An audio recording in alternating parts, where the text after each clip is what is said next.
All right, welcome back to the third part of One Man's Faith. We're looking, and what I'm talking about today really is increase, okay? And I want you to see these things because we need to understand that as Jesus is like this king, all right? This is about a king who's going to go away, be crowned king and come back and reign. Jesus went away. He's waiting to be crowned, or actually he's been crowned, but now he's waiting for the Father to say, okay, it's time, go and reign on the earth. Okay?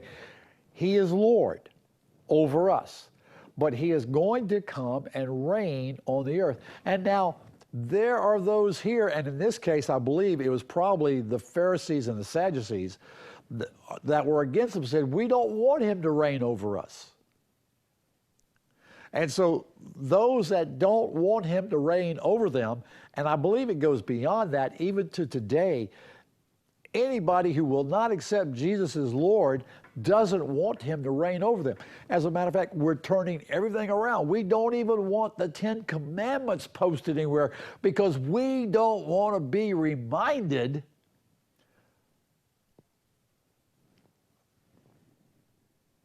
of what is right. We don't want to be reminded that we should worship the Lord and keep the Sabbath holy because we want to do whatever we want to do. Don't tell me what to do. That's the attitude that the world has. We push religion aside. We don't want to hear about religion. We don't want to hear about God. There is no God. And if there is a God, let him stay in the church and not poke his head out. That's where we're going. We're trying to get back to the place of pre-Noah, where everybody did what was right in their own eyes. And that could possibly happen if we, the people of God, don't step up and say, no more. This is as far as you're going to go. That's what we have to learn. That's what we have to learn. These men, there was 10 of them. Now, we don't know what happened to the other 7. If they were like the one lazy one, well, then they lost. But all we see is one that gained 10 and one that gained 5, and both of them were blessed. So, if the others made money like those 2, and nothing says that they didn't, we're just giving the example of one that made 10, multiplied it 10 times, and one that multiplied it 5 times. Okay? So I think we can probably safely assume that at least some of the 7, if not all of the 7, made profit. And based on what happened to the 2, we can assume, I believe, that any of the 7 that made a profit were given cities to rule over. An indication to us that if we use the gifts and the talents we're given, that there is a reward. God is a rewarder. As a matter of fact, Hebrews 10 tells us this. Not Hebrews 10, Hebrews 11.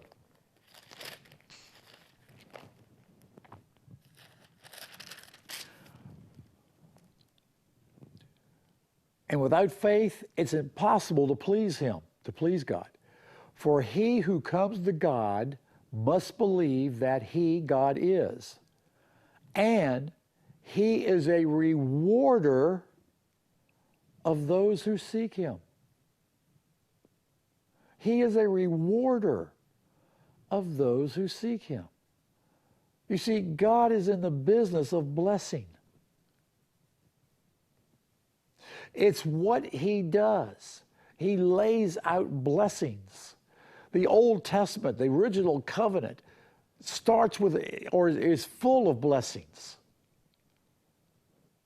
I will bless those that bless you. I will curse those that curse you.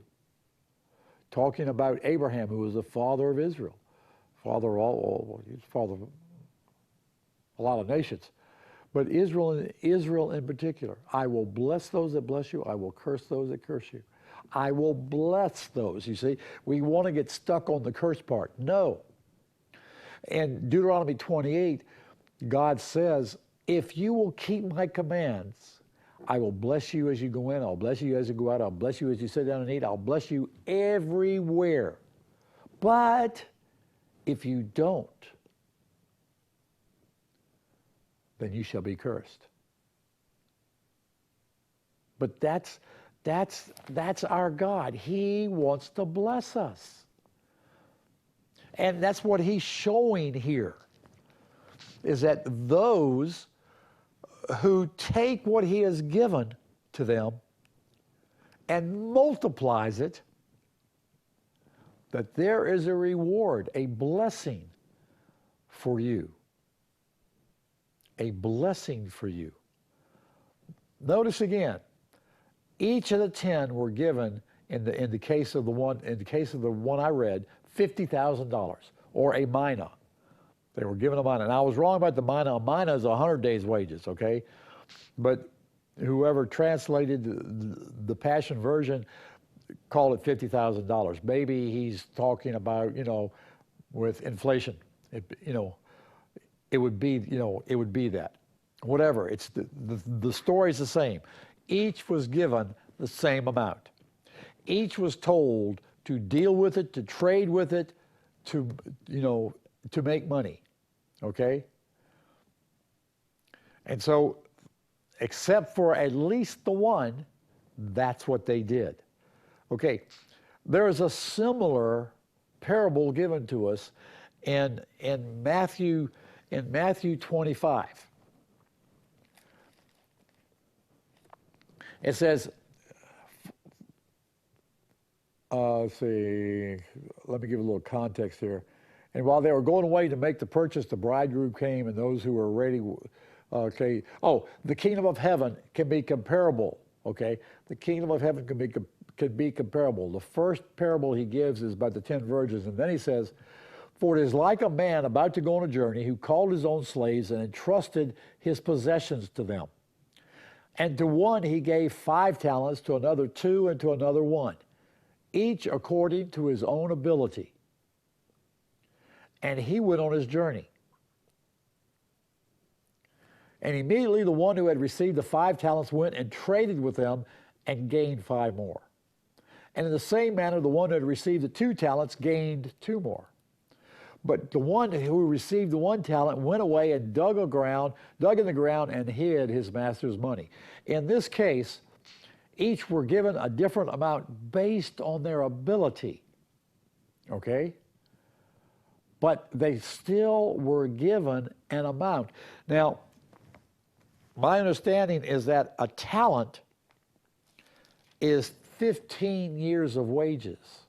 So it's a considerable amount of money. Not after a long time. Now after a long time, the master of the slaves came and settled accounts with them. And the one who had received the 5 talents came up and brought 5 more, saying, Master, you entrusted 5 talents to me. See, I have gained 5 more talents. And his master said to him, well done, good and faithful servant. You are faithful over a few things. I will put you in charge of many things. Enter into the joy of your master. All right, now the reward is a little different in this one. Okay, but still, there's a reward. And the one who had received the 2 talents came up and said, Master, you entrusted me with 2. I have gained 2 more. And his master said, well done, good and faithful servant. You were faithful in a few things. I will put you in charge of many things. Enter into the joy of your master. And the one who had received the 1 talent came up and said, Master, I knew you to be a hard man, reaping where you did not sow and gathering where you scattered no seed. And I was afraid and went and hid your talent in the ground. See, you have what is yours. But the master answered and said, you wicked, lazy slave. You knew that I reap where I did not sow and gather where I scattered no seed. Then you ought to have put my money in the bank, and on my arrival I would have received my money back with interest. Therefore take away the talent from him and give it to the one who had the 10. For to everyone who has shall more be given, and he shall have an abundance. But from the one who does not have, even what he does not have shall be taken away. Do you understand that the kingdom philosophy is totally backwards from what we want or from what the world wants? We take from who has and we spread it out to everybody. In the kingdom of God, if you don't do something with what you have, it's taken away from you and given to those that have. Now, you may not like the kingdom principle, but it is what is going to be. And therefore, we are living in the kingdom, and it should stand. We are wrong when we take from those that have a lot and try and give it to those, especially the ones that have nothing. Because if they don't, listen, if you don't have anything, you're not working for anything. And it's wrong. You say, well, I lost my job, I can't find anything. Well, what are you doing? How are you advancing the kingdom? Sitting at home moping is not going to do it. You need to get out, and if you can't find a job, work for God. Go to your church. Say, what can I do here? I see the grass needs cutting. May I cut it? Can I watch after the grass until I get a job? Well, I got to stop right there, unfortunately, because it's the last break. So we'll pick this up when I come back, and which will be in just a few minutes.